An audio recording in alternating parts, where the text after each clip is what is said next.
Hello and welcome back to Inform Friday. We're excited to be here with you again. And if you're new to this, I'm going to reintroduce myself. I'm Lila and I work for Historic Environment Scotland in the Technical Research and Standards team. If you are unaware of this series, these are discussions about traditional buildings and we are presenting a short topic each time followed by a live Q&A. We also introduce you to our Inform Guide series, and these are short publications giving technical advice for homeowners and covering the basics in a number of topics.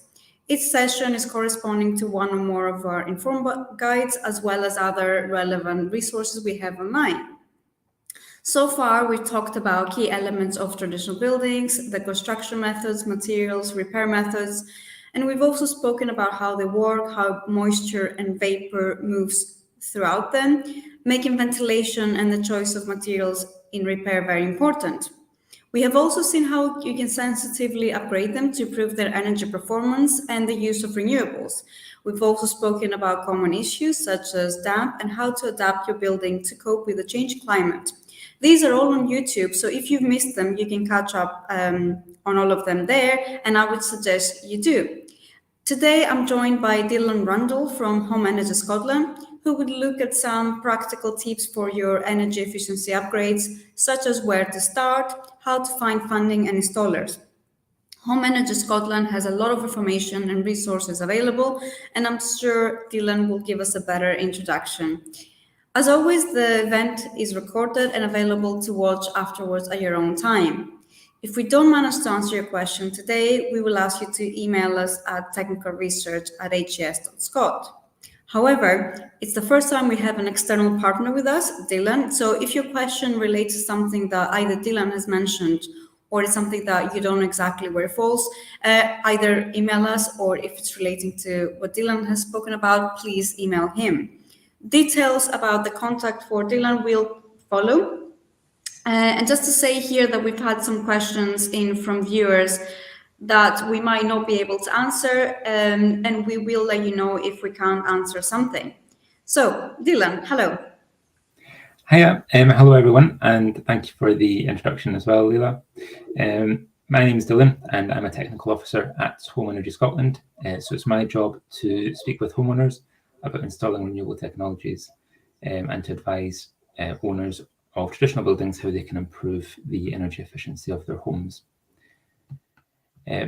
So today, I'll talk you through who we are at Home Energy Scotland. I'll give you a bit of information on what we can provide you with in terms of our impartial advice and our service, and how we can help you to prioritise the work you're looking to do.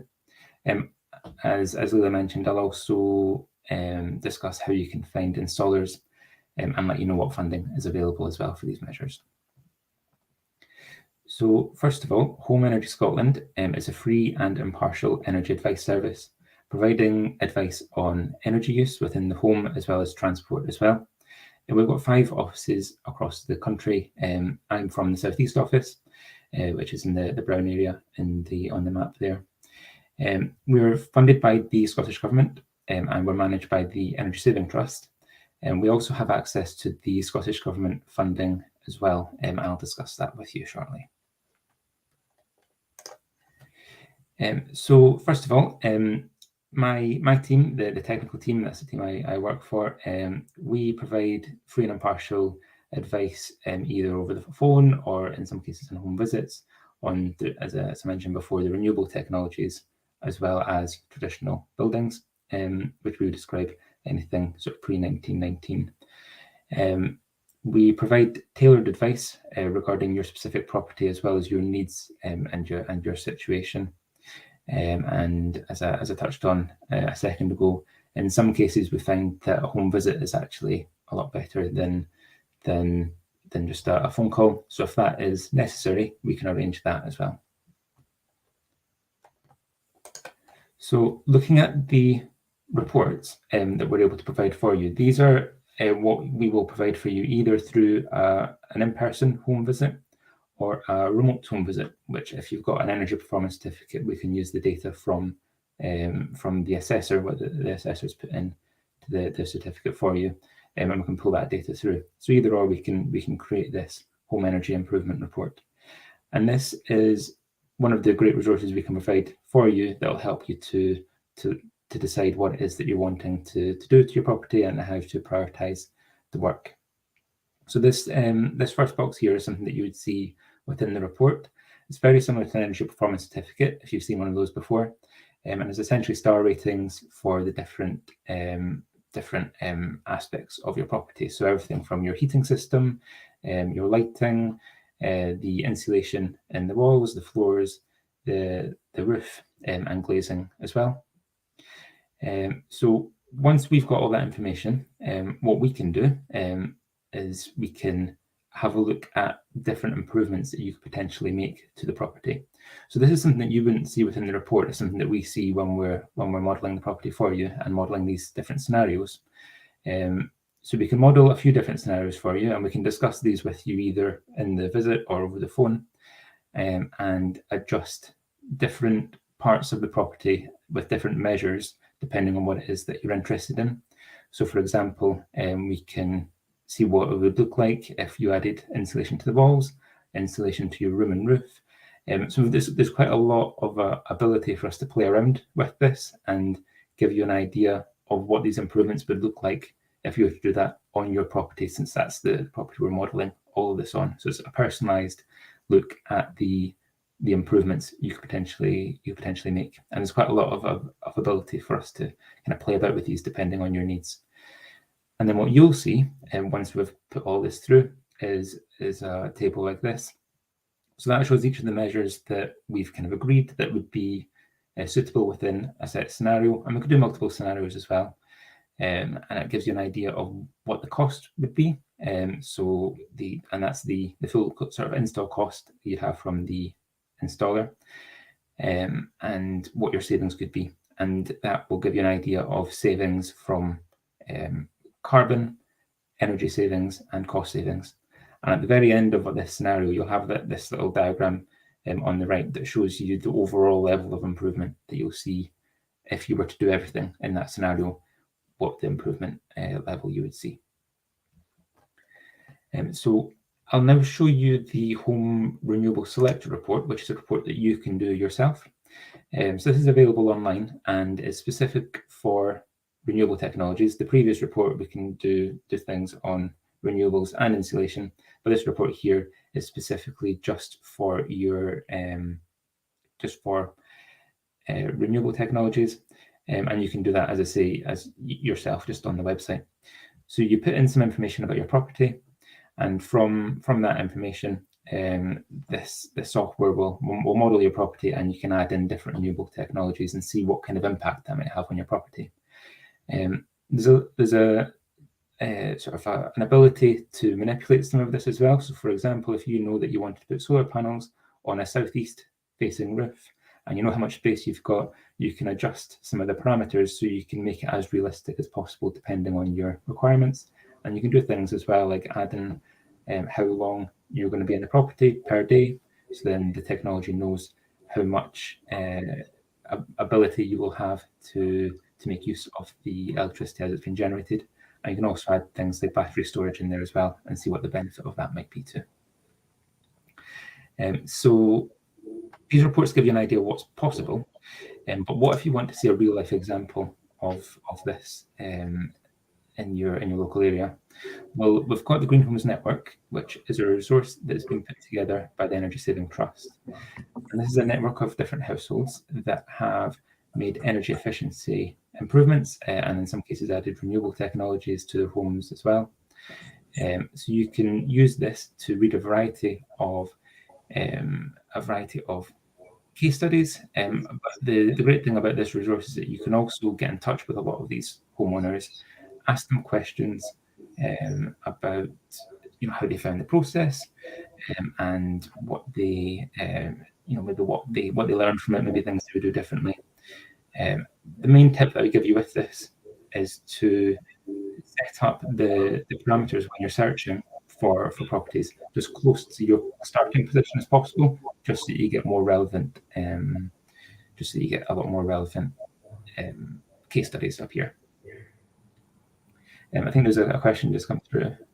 Yeah, I was waiting for you to finish your bit, but there's a question from Kathy on Facebook, and she's asking, when you say home energy, is your remit limited to domestic properties, or do you also advise village halls as well?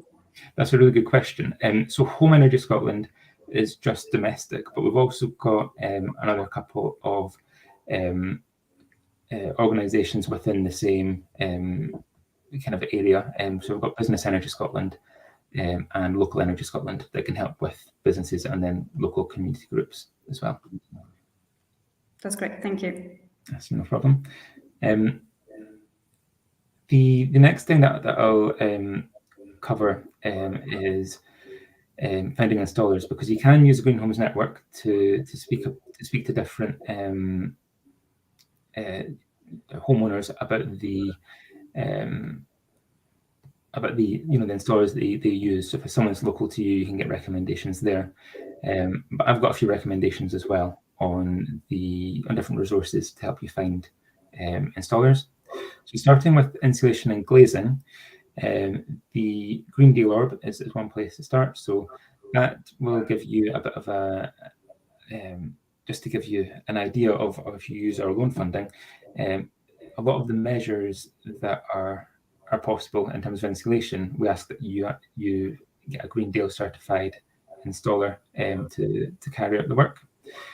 So these two resources here are what you can use to find these installers. So the Green Deal Orb website itself, as well as the National Insulation Association. And even if it's not a measure that we specifically ask that you look for a Green Deal certified installer, I still recommend you look at these two resources to look for certified installers. As well as that, there's also the Glass and Glazing Federation. So if you are looking to get any work done to any of your glazing, the Glass and Glazing Federation is a great place to look. You don't have to, it's not part of the loan requirements or anything like that, but it's just a recommendation. That's a good place to look. So that's the Glass and Glazing Federation. In terms of renewables, there's two main tools that I would recommend. So the first one is the Renewable Installer Finder tool, which is another resource that the Energy Saving Trust has put together. So this resource helps you find MCS certified installers. Now, the MCS stands for Microgeneration Certification Scheme. They also have their own website, so you can have a look on that as well if you can't find enough installers to give you enough kind of quotes to put together within this tool, and you can have a look on the full MCS list as well. But the Energy Saving Trust tool has a few additional things in there that can help you find installers. So as you can see there, you can filter depending on the measure you're looking to install, look within a certain distance. But what it also has is reviews that our customers have put together. So you can search by star rating and read the reviews before you get in touch with any installers as well. So that brings me on to funding. There's a few different schemes of financial support available. The first one being the Home Energy Scotland loan, which I'll come to in a moment in a lot more detail, because that's our kind of most common one to talk about. But I just wanted to flag a few other ones.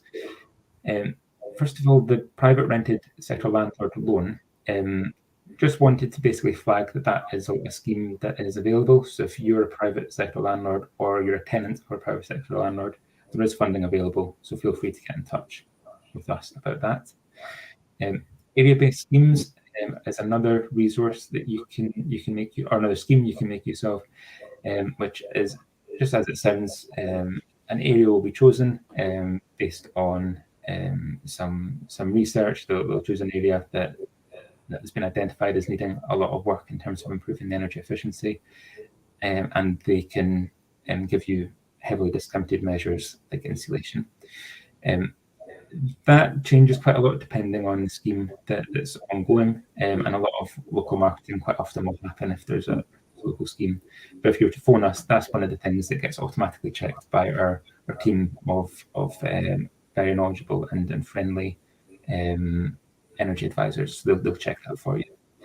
And another one that will automatically get checked for you is the Warm Home Scotland scheme, which is our scheme which is predominantly grant funded, which there's a lot of criteria sort of set out that you need to meet to be eligible for this one. But every single person who phones us is automatically assessed for this sort of in the background. So so that will be offered to you if it's something that you're eligible for. So let's have a look at the loan in more detail. So this here is a breakdown of the majority of the measures that you can apply for through the loan, and the most common ones. There's a few others that we can sort of touch on over the phone if you were looking for other things, but these are the main kind of bread and butter of the measures that are available. A few key things to note about this. So it's interest free, first of all. The maximum amount that you're able to make use of is £38,500 per property, and it's a mix of different measures, so micro renewables, storage technologies, and energy efficiency measures as well. And you'll notice as well, some of these come with cashback. So just to give you an idea of how that works, say for example, you want an air source heat pump and you want to use the full £10,000 of the loan that's available. So that's got 5% cashback available. You only actually pay back 25% of that 10,000. And that's the same for it's the same format for all the measures that come with cashback. It's just the cashback amount differs depending on the measure. So for example, internal wall insulation has a maximum loan amount of £10,000 with 40% cashback. So you'd only pay 60% of that back. This won't be the last time you see these numbers. So if you're interested in making use of the loan, you can get in touch with us. There's more information on our website as well with these numbers. But don't worry, you'll see these numbers again, and we can speak about it on a measure-to-measure level over the phone or on home visit, so that we can give you a good idea of the funding that's available specifically for you. Not every single measure comes with cashback as well. So anything that doesn't come with cashback, for example, solar panels and the battery, they are still interest-free. The other things I wanted to flag on this is that for renewable technologies, we can also assist with upfront costs, including initial drawdown of funds to pay any deposits. So this is on a case-by-case basis, so we can discuss this with you as well, but it basically means that if you have an installer that wants you to pay some money up front, and again, this is specifically for renewables, then they're able to potentially release some of the funds to you on a case-by-case basis. The key thing to take away from all of this, though, is if you want to use a loan, don't start your work until you have your loan offer. If you don't take anything else away from this slide, take away that point. Don't start any work until you've got your loan offer from the Energy Saving Trust. Dylan, I'm going to cut you off a bit just to make it a bit more interactive, because we've had some questions that are relevant, and that's some other ones that I know you will be addressing later. So we will get to everyone's questions just so people are aware, but I'm trying to get the relevant questions in the right order. So Mark on Facebook is asking, how do you guarantee the financial viability of renewable installers? I have been ripped off 30k by a 10-year established MCS certified installer, and there were no help. Yeah, so I guess in a lot of ways we can't necessarily predict the future with different firms and companies. What we'd say is to try and get as many quotes as you can, and make use of the Renewable Installer Finder tool to make use of all these reviews that are on there. There are other renewable sort of consumer protection that's available. So RECC is one of those, which is one that we quite often signpost people to if someone's had an issue with an installer that's then gone bust. So that would probably be the best organisation to speak to if you're concerned about that. But our main advice would be just to try and get as many quotes as you can and make use of reviews that are on our resources to try and make sure that you've got a company that you trust, basically. That's very useful. Thank you. Thanks. All I was going to come to there was just that decision of what you should install. So hopefully you've got a bit of an idea of the what our service can provide, and how we can help you to make the decision of what would potentially be right for your property. The kind of things we would take into account would be your own lifestyle, the available space that's available, so the available space that you can use for the different measures that you'd be looking to install. Insulation is a big one, especially if you're looking at renewable technologies in a traditional building. So that's a big thing that we can discuss and we can model in our reports. And access is a big one as well, both for things like fuel, if it's a biomass type system you want to look at, or just access for getting insulation into walls and things like that. So these are all things we can discuss in more detail on a sort of a one-to-one level if that's something you're interested in. But that brings me to the end of the presentation part of today. We've got two contact resources here. So the phone number, first of all, that's available to everyone in Scotland. That's our main free phone number. The email address is for my team in the southeast. So if you're within Fife, Edinburgh, the Lothians, or the Scottish borders, then you can get in touch with our team directly. If you're out with that area, then it's probably best for you just to phone the free phone number, and you'll automatically get your local office. I'm happy to take any questions just now. As I say, take note of our contact details too. Great, that's brilliant. Thank you, Dylan. So yeah, we had a couple of questions through the chat, but also we had some questions beforehand, which we will get to. So first question is Anne on Facebook. Can you tailor advice to take into account the restraints of listed buildings? Yeah. So when it comes to listed buildings, one thing we'd always recommend as part of that is to speak to, of course, Historical Environment Scotland and your local council as well, just to get an idea of what your specific restraints are. But when we're looking at the reports that we're able to provide, say, for example, you're in a building that you can't do any work to the walls, for example, when we're tailoring your scenarios, we'll just leave that out. So we'll not even put that through as a sort of a recommendation. We'll give you an idea of what the level of improvement you can make doing everything else other than touching the walls. So that's how we would kind of tailor that and take that into account with our advice. And just to add here that when Dylan mentioned Historic Environment Scotland, it's not our team, it's our colleagues in planning, but actually most of these applications, they don't reach the relevant department in Historic Environment Scotland. So I would suggest speak to your local authority. We of course have a lot of publications, resources online, so they give you a bit of a steer and guidance. But the best thing is to get either a conservation accredited architect and speak to a local authority with regards to what's needed for listed building consent or what doesn't. So next question is, sorry, I'm just going through them. So Isabel on Facebook, how many loans could a household apply for? For those people on low incomes or pensions, some of this work is way out of their budget. Yeah, so first of all, people on low incomes and pensions, the Warm Home Scotland scheme can pick up quite a lot of these people. So that's one that's predominantly grant funded, and that's managed through ourselves, and then Warm Works is our partner that delivers that project. And in the vast majority of cases, if anyone's eligible for that scheme, they can get a lot, if not most, of the work done free of charge, depending on the level of depending on whether or not they're eligible for that. So that's one thing I just wanted to flag just on pensioners and people on a low income.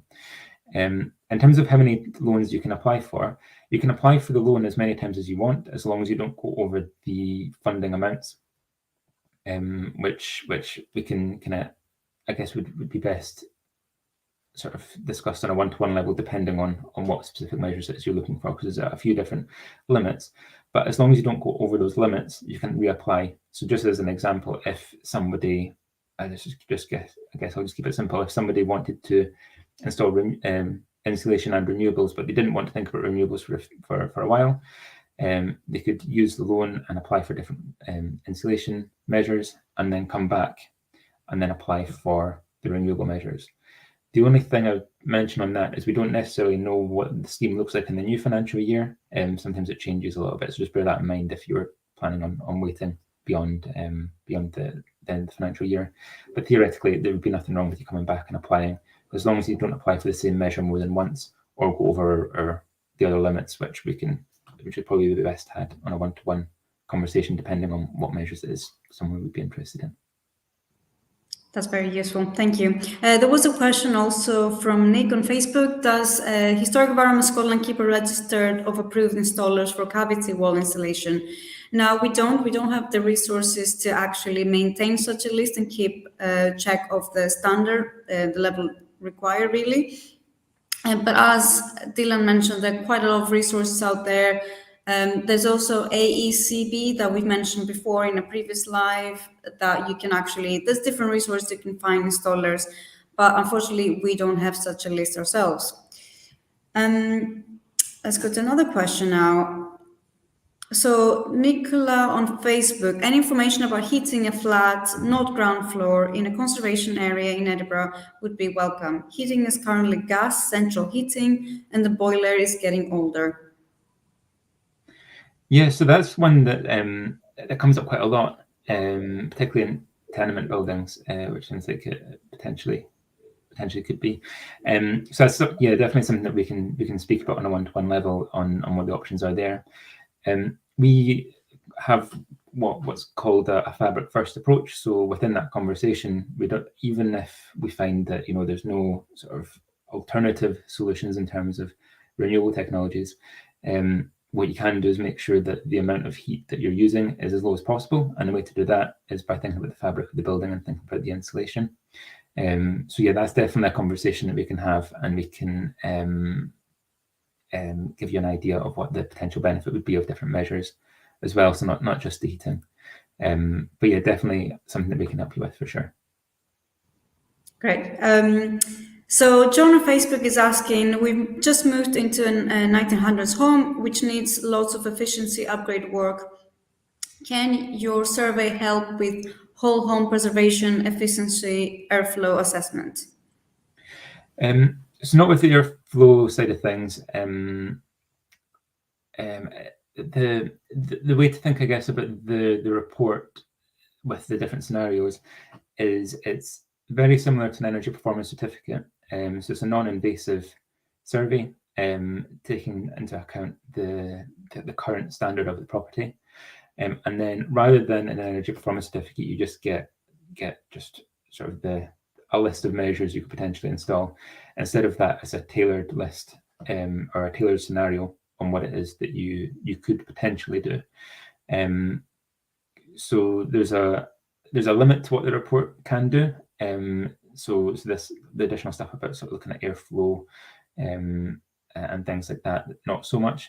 But if you're just looking at the specific measures, so the insulation measures and the heating system and energy efficiency measures like secondary glazing, double glazing, things like that we can cover. And also just to add that for this kind of work, it would be best to actually hire a conservation accredited architect who is also experienced in energy retrofit works. There's quite a lot of courses, a lot of accreditations out there. So I would suggest for something like that, get a conservation accredited architect so they can take on the whole design from the beginning. Another question from Quella on Facebook. I'm sorry if I'm not pronouncing correctly. How long does it take to process the loan application? So they are very, very busy right now. What they aim for is 10 working days. So if you've got everything in on time, and sorry, not on time, if you've got everything in the right order, there's nothing missing, then they try and stick to 10 working days. They are very busy just now, though. I would just mention that. The loan this financial year, as just because of the situation we're all in just now, has been more popular than it has been in any year in the past. So they are very busy, but they're trying to stick to that 10 working days. I guess the other thing I would mention just on that, one thing that I didn't mention, which we can talk about on a one-to-one level with different customers, is when you do have that application in and everything's kind of approved and signed off, you've then got 6 months then to complete the work. So what we'll do with you when you can get ready to submit your application is just we can have a chat with you about when's it best maybe to submit that application as well. So if you're worried about timescales and things, speak to us about it, and we can give you our best advice on that. Great. Another question from Isabel on Facebook. How can you get a number of reports if you have to go for providers on the Green Deal list? So in terms of reports, I'm assuming that's from the installers. Correct me if I'm wrong, but yes, one problem that a lot of customers do have, depending on the area that you're in, is finding Green Deal certified installers. There's not a huge amount of them, and the ones that are around do tend to be quite busy as well. So if you're struggling to find installers, I'd certainly say try that first of all, but there are ways around it if you can't find a Green Deal certified installer in your local area. So again, just let us know and we'll let you know what to do with that. But certainly try Green Deal certified first. But as I say, there's ways around that if not. Debbie on Facebook is asking, are the funding limits that are available per person or per property?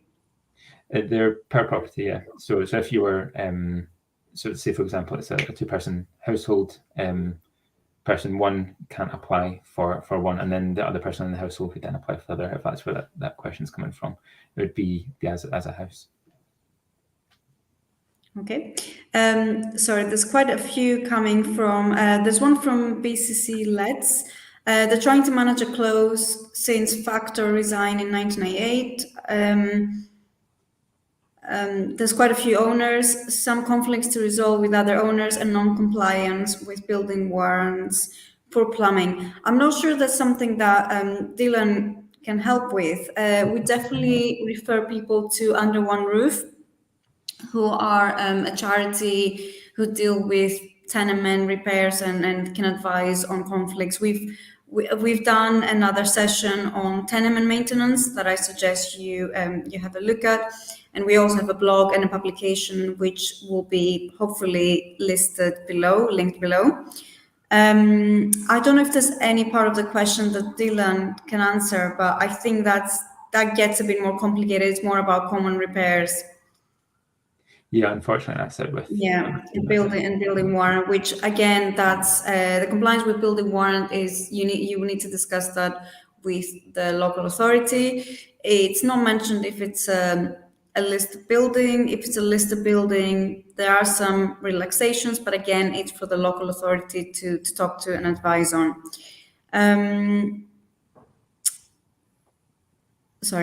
We did have a question as well that came in through email, and I may just address it.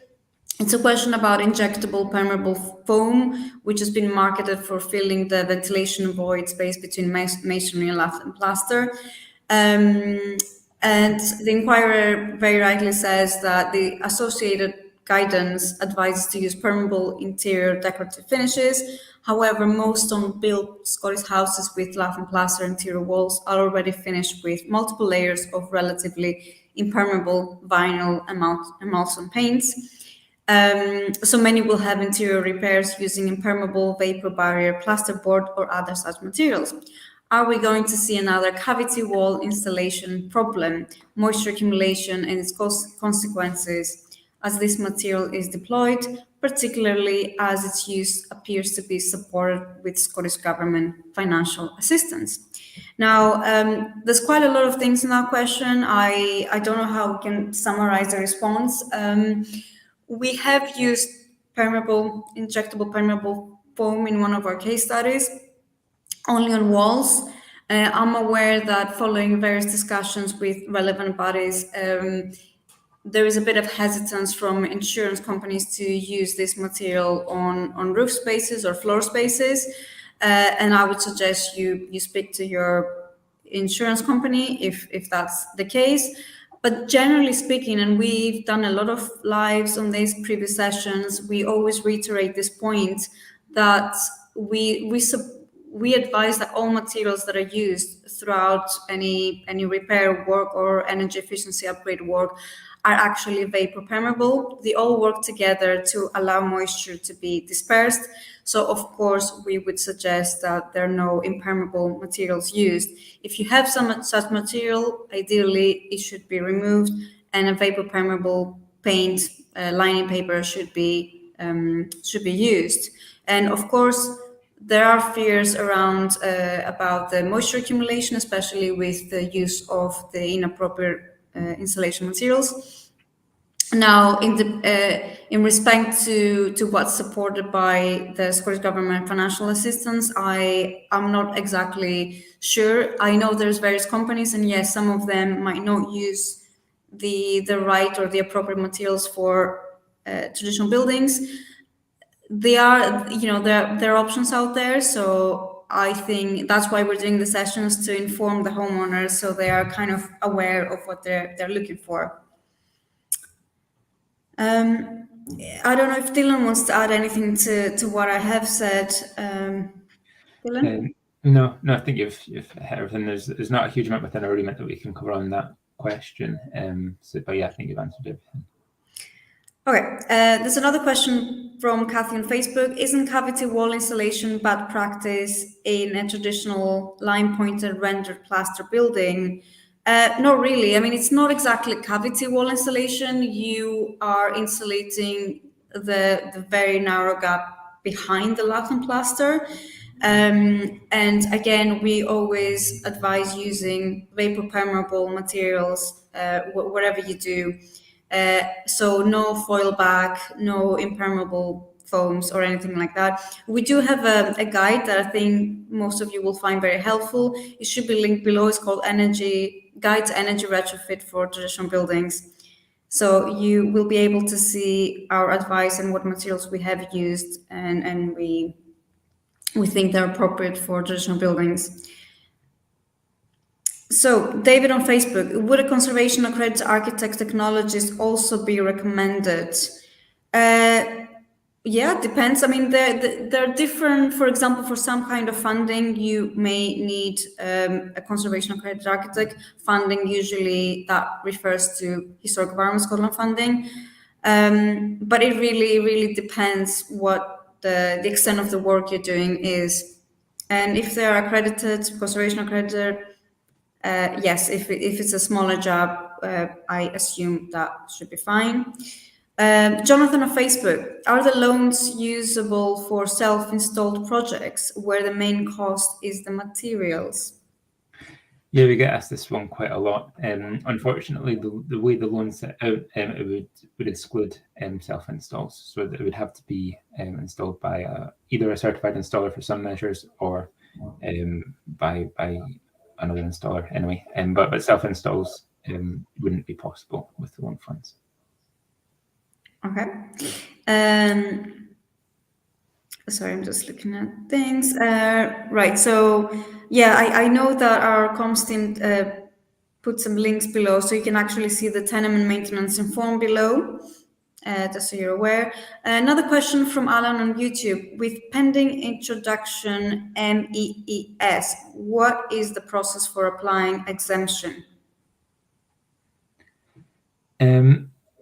MEES, that's not an acronym that I'm familiar with. I know I'm not aware what this is either. Maybe the inquirer can actually explain to us what this is. And I'm gonna, until we hear back, I'm just gonna move on to the next question. Don, would any of the loans pay for a project manager, or is that up to the owners to manage the project? That's a good question. Yeah, that is a good question, because on a lot of the big projects that we see, a project manager is needed, but unfortunately that's another one that we have to sort of put back and say that that's something that's on the homeowner to budget themselves. Okay. We had some questions that came through email before. Some of them are quite detailed, so I'm just gonna run through them, and maybe Dylan can answer some parts of them, and if you can't, we can just signpost people. So the first question is, while they're aware that there has to be set criteria for grants from Home Energy Scotland, and the agency is accountable for the distribution of grants, they would like to know what percentage of applications actually result in the allocation of a grant, and why applications may be turned down. I don't think that's something that Dylan or any of us actually have the data for. Correct me if I'm wrong, Dylan, but I think that's Yeah, out no, with unfortunately, I don't our have remit, access to and that data. we don't really see the data. Um, so they're aware that the company carrying out any installation or installation work need to operate to a certain standard. However, they're concerned that there seems to be very few local small, medium-sized enterprises on the list of approved installers. How are suppliers recruited? And why do small to medium-sized enterprise find out about the supplier list, and what criteria do they have to meet? The inquirer says they don't want to use a UK-wide company who has no knowledge of the local area or local evidence of work.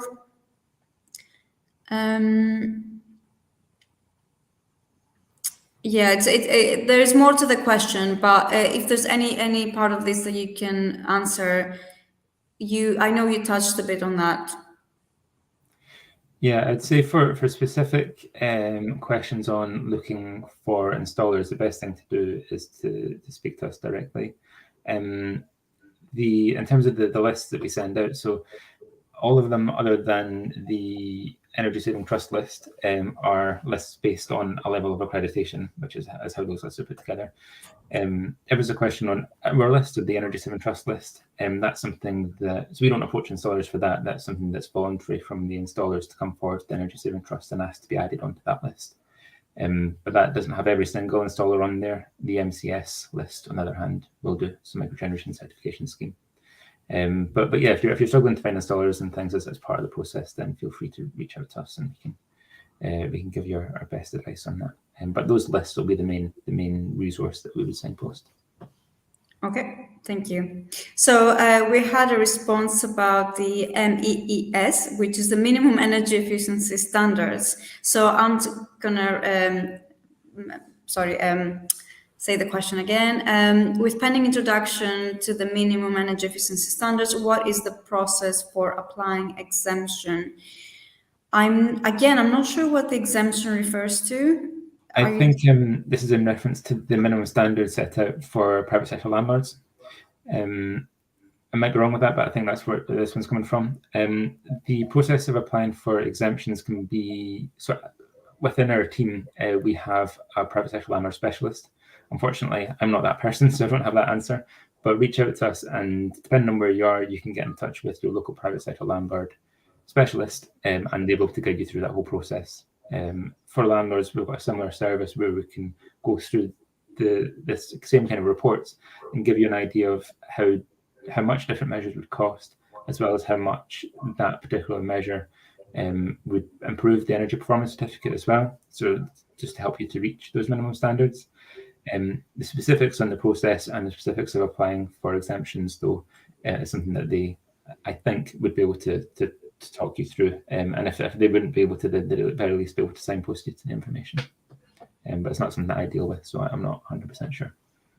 Great, thank you. And also a question again, kind of summarizing another question we received by email.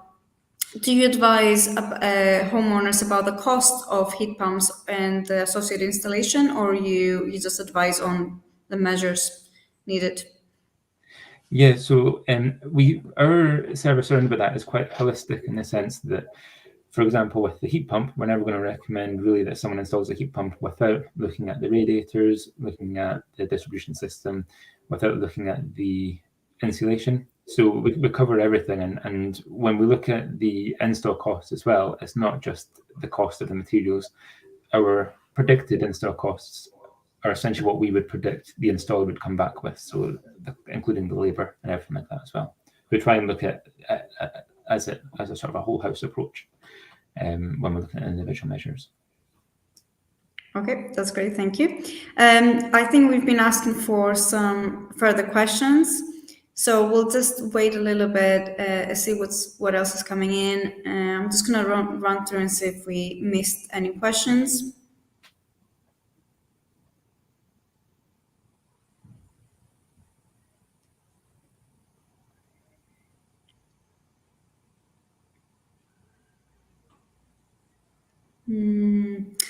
I don't see anything coming in. We'll just give it a few more minutes just to see if anyone else wants to ask anything. And I don't know if you, Dylan, want to add anything that has come up from hearing those questions. No, I don't think I've got anything to add at all. I guess the only thing I would say is if anyone's got any questions that come up after today, just give us a ring or send us an email, and we can take you through the whole process and give you the answers that you need to any additional questions and help you through the process right up to applying for the funding. Yeah, it would also be worth maybe bringing up the slide again with your information just to have it on the side. And we had another question from Debbie. With the home energy report, are you keeping up with inflation as well as rising energy costs? Which is a very topical question, I guess. Yeah, definitely. It's something that we are keeping on top of. So in terms of inflation, our numbers get updated periodically from the Energy Saving Trust, so they monitor that. And whenever there's a significant change, they go into our software and update those figures. In terms of the energy costs, so one thing with our report that we do for in home visits or remote visits, which is the Home Energy Improvement Report, we can include your actual energy bills. So we'll take into account your unit costs that you're currently paying for each fuel, and if that's a solid fuel or something like oil, for example, we can take the cost that you're paying. Like for example, with oil, the cost per litre. We'll also take into account standing charges for electricity and mains gas. And then we can also take into account how much electricity you actually use over the course of the year. So if on your bill it's got a figure that says we'd expect you to use X amount of electricity over the course of a year, we can plug that into the model as well, so we can get it to be as realistic as possible. And then for the other report, the Home Renewable Select report, the one that you can do yourself, and that gets updated periodically as well with the same figures. And that one uses national averages when it comes to energy bills, and I believe that's just been updated quite recently. And as every price cap comes in, I notice I get an email saying, okay, but we've updated the software again.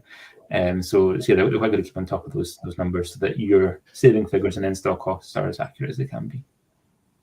That's great, thank you. We had another question from David on Facebook. Where can a homeowner find a conservation architect or accredited conservation architect with technologist? We'll put some links below. So there are a couple of websites. There is the RIAS, the Royal Institute for Architects. Sorry if I'm saying it wrong. There is one that you can find conservation accredited surveyors. There's a couple of links that we can put on the link and you can see them. We'll see if there's any other questions. I would suggest you look at the links we also add below.